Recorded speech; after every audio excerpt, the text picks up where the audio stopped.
Welcome है friends my new blog में, यानी फेस टू फेस लाइव में। मैं अच्छी हूँ, उम्मीद करती हूँ कि आप सब भी अच्छे होंगे। जय श्री कृष्णा, राधे राधे। मैं ये बताना चाहती हूँ अपने वीडियो के माध्यम से कि हमारे बिहार में ज़्यादातर गांव में हमारी शादियाँ ज़्यादा दिन तक क्यों टिकती हैं। इसलिए टिक जाती हैं कि एक तो हम आवाज़ नहीं उठाना चाहते, और अगर हम आवाज़ उठाना भी चाहते हैं तो सबसे पहले तो हमारे घर वाले ऐसा बोलते हैं कि तुम आज आवाज़ उठाती हो तो हमारे घर परिवार के लोग, हमारे समाज के लोग, हमारे आस पड़ोस के लोग हमारे बारे में क्या सोचेंगे। इसलिए हम चाहते भी हैं तो सबसे पहले रोक टोक हमारे घर वाले का ही, मायके वालों का ही होता है कि तुम इस बारे में कोई आवाज़ नहीं उठाओ, कुछ टाइम दो। या हमारा पति कितना भी गलत हो, वो किसी भी गलत राह पे क्यों ना हो, पर सबसे पहले हमारे घर वाले भी ऐसा ही कहते हैं कि थोड़ा सा अपने हस्बैंड को टाइम दो, वो तुम्हारे प्यार में सुधर जाएगा। पर ऐसा होता नहीं है। हम थोड़ा टाइम तो दे देते हैं, 2 साल, 4 साल, 5 साल, फिर वही घर वाले हमें क्या बोलते हैं कि कोई बात नहीं, बच्चे हो जाने दो, फिर शायद तुम्हारा पति सुधर जाए, बच्चे के प्यार में सुधर जाएगा।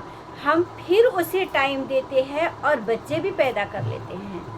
फिर आगे क्या होता है, उसके लिए भी 2 साल, 4 साल हम इंतज़ार करते हैं, पर क्या होता है, वो इंसान फिर भी नहीं सुधरता है।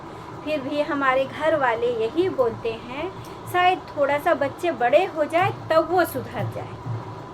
लेकिन मेरे ख्याल से, जहाँ तक मेरा अनुभव है, मैं देखी हूँ, महसूस की हूँ, वो बच्चे होने के बाद, फिर बच्चे बड़े होने के बाद भी वो इंसान नहीं सुधरता है।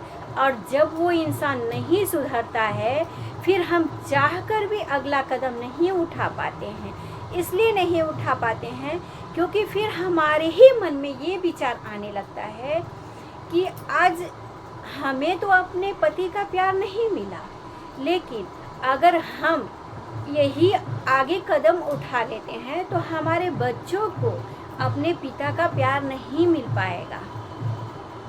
लेकिन मेरा जहाँ तक मानना है कि हमारे ऐसा नहीं करने से हमें पति का प्यार नहीं मिला, तो हमारे बच्चों को पति का प्यार, पापा का प्यार मिल जाए, अपने पिता का प्यार मिल जाए, ये सोचकर अगर हम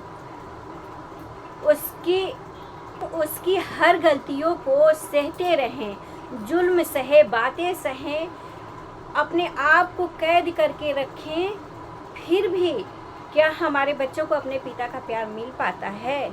नहीं मिल पाता। मेरे ख्याल से जहाँ तक बहुत कम लोग ऐसे हैं जो अपनी पत्नी को जिसने नहीं पूछा, अपने पत्नी की जिसने कदर नहीं की, वो बहुत कम ही लोग हैं जो अपने बच्चे के लिए भी बदल पाते हैं। जहाँ तक मेरा मानना है, जहाँ तक मैं अनुभव की हूँ, जहाँ तक मैं देखी हूँ, वहाँ तक कोई पति, कोई इंसान बच्चों के लिए भी बहुत कम ही बदलता है, क्योंकि हम फिर चाहकर भी आगे कदम नहीं उठा पाते हैं, और उठाना भी चाहते हैं तो उसमें भी हमारे मन में ही कितने विचार आते हैं कि शायद मैं ये कदम उठा तो लूँ, पर फिर मेरा क्या होगा, मुझे कौन एक्सेप्ट करेगा, मैं कहाँ रहूँगी, मायके रहूँगी या ससुराल रहूँगी।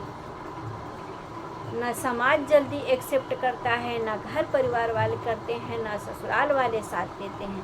हम जाए तो जाए कहाँ, ना हमारा मायके में घर होता है, ना ससुराल में ही घर मिलना मुश्किल हो जाता है। तो फिर हम क्या करें? सबसे पहले हम सबसे ज़्यादा टूटते हैं तो आर्थिक स्थिति की वजह से। अगर हमारी आर्थिक स्थिति सही हो तो हम कुछ भी कर सकते हैं। हम तलाक ले या अपने पति से अलग हो जाए, ये रिश्ते तोड़ ले, और अपने बच्चों को अपने साथ रख कर के हम कुछ भी कर सकते हैं। पर हम आर्थिक स्थिति की वजह से ही टूट जाते हैं, और यही कारण है कि ज़्यादातर गांव देहातों में, बिहार में हमारी शादियां ज़्यादा दिन टिकती है और हम चाहकर भी कुछ नहीं कर पाते हैं। क्या करें?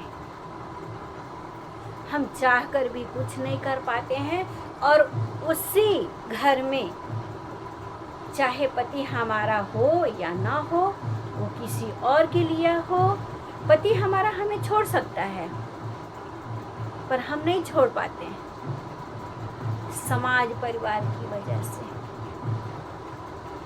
पर मैं चाहती हूँ कि हमारे ऐसे चाहने से कि हमें अपने पति का प्यार नहीं मिला तो हमारे बच्चों को पिता का प्यार मिल जाए, ऐसा बहुत कम होता है।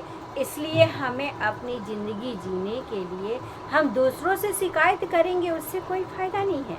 हम कब तक किसी से शिकायत करेंगे, कब तक किसी से कहेंगे? और उस शिकायत का, उस आरोप का कोई फ़ायदा नहीं है। जो करना है सो हमें करना है और